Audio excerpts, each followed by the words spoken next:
Julle, ouens van die leesgroep, die Bybel lees. Ek het nogal gedink, ek wil vir oggend 'n stukkie, ek wou eintlik gister, maar ons het nie data of krag gehad gister nie, die krag was heeltemal af. Maar terwyl ons nou besig is om te lees in Jesaja, en ons het nou juist gister die stuk uit Jesaja 30 gelees, daar's eintlik so mooi gedeelte, ek het gedink ek wil ietsie daaroor met julle net vinnig deel. In daai tyd was die politiek in die land, daar was nou al bedreigings van Babel se kant af, Babylon, die noordelike ryk was toe al amper beleer, of amper in ballingskap. Jesaja het opgetree in die suidelike, in Juda, en Juda, die konings van Juda in daai tyd, Hizkia, en daar's nog so een of twee voor hom en na hom, moes kyk oor watter manier gaan hulle land kan help. En een van die maniere hoe hulle gedink het om hulle land te verstewig, is om 'n verdrag te sluit met Egipte. En dan kom hierdie gedeelte, en dit gaan eintlik 'n bietjie amper bewerig in die land oor die politiek. Hulle word bedreig. Dit begin nou half lyk asof daar dinge sleg gaan, maar hulle wil dit nog nie glo nie. Die volk ten minste wil dit nie glo nie, want hoe gaan die Here hulle nou in die steek laat? Hulle kan mos nie. Dis mos ondenkbaar dat die Here, hy het mos 'n kontrak met hulle. Hy sal hulle nie in die steek laat nie. En Jesaja tree op teen hulle en hy sê, wag 'n bietjie, julle lewe verkeerd. Dis julle self wat onder die beskerming van die Here uitbeweeg. Dis nie hy wat onttrek nie, dis julle wat onttrek. Maar dan kom hy hier in Jesaja 30, wat hy nou praat oor waarskuwings oor wat hulle moet doen. Hy sê, julle moenie staat maak op Egipte nie. Egipte gaan nie vir julle help nie. En dan kom hy hierso in vers 15. Dan sê Jesaja, so sê die Here my God. Hy sê, die Heilige van Israel, en dit is die sterk naam wat hy oralste reg deur sy boek gebruik, is die Heilige van Israel. Hy sê, as julle bekeer, of eintlik, kom ons lees hierdie gedeelte, as julle bekeer en tot rus kom, sal julle gered word. Julle krag lê in stil wees en vertrou hê. Nou die woorde is eintlik 'n bietjie anders as jy dit, of ja, die betekenis van die woorde is eintlik meer as wat in die Afrikaans staan. Daar staan in wegdraai of onttrek of omdraai. Engelse woord repentance. Eintlik nog 'n woord wat hiervoor gebruik word in Engels is retirement.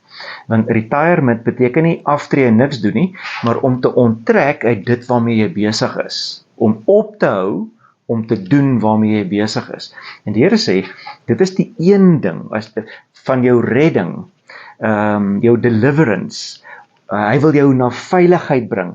Hoe gaan hy dit doen? Wat moet jy doen om dat die Here jou kan bring na hierdie veiligheid, na redding toe? Die eerste ding wat hy sê, onttrek van dit waarmee jy besig is. Om te repent, om weg te draai. En waarmee is hulle besig? Hulle is besig om op hulle eie krag te staan te maak. Hulle is besig om te vrees, te fret, in vrees en bewering te begin rondkyk wat gedoen moet word. So daar's 'n spanning wat in hulle opwel. Dis die een kant. En die Here sê, nee, repent daarvan. Repent van julle, draai weg van julle planne om vir Egipte te gaan vra om julle te kom help. Draai weg. Dis die een ding. En dan die ander ding is, om stil te wees. Is dat die stilheid van die Here oor jou kom. Tranquil. As jy nou 'n tranquilizer drink, of jy word ingespuit met 'n tranquilizer, dan neem dit al die spanning weg vir iemand wat net wat net voor 'n operasie gespanne is. Hulle spuit vir jou ietsie in of gee vir jou 'n pilletjie en dit maak jou rustig, kalm. En dit is eintlik asof hy sê, laat toe dat die Heilige Gees vir jou 'n tranquilizer gee. Laat rustig word, laat kalm word. Ophou om jouself in te span om iets te probeer doen wat jy in elk geval wat nie vir jou gaan help nie. Hy sê, kom, kry hierdie ingesteldheid van bedaardheid in jou. Want dit is waar jou redding vandaan kom. Dis in jou wegdraai van onttrek, waarmee jy besig is, en kalm raak. Daarin lê jou veiligheid. Daarin lê jou redding. En dan sê hy, in die een woord wat hy gebruik vir rus, is nagat. Nagat is die een woord, en nou gebruik hy in die tweede gedeelte van hierdie versie 'n ander woord, shakat. En shakat beteken quietness, of rustend wees, ongehinderd wees, is ook tranquil. Peace, dis nou die eirene, as Jesaja in Grieks geskryf het, sou hy hierdie woord eirene gebruik het. Dis 'n kalmte, hy sê, in kalmte, in ongehinderdheid, en in bitcham.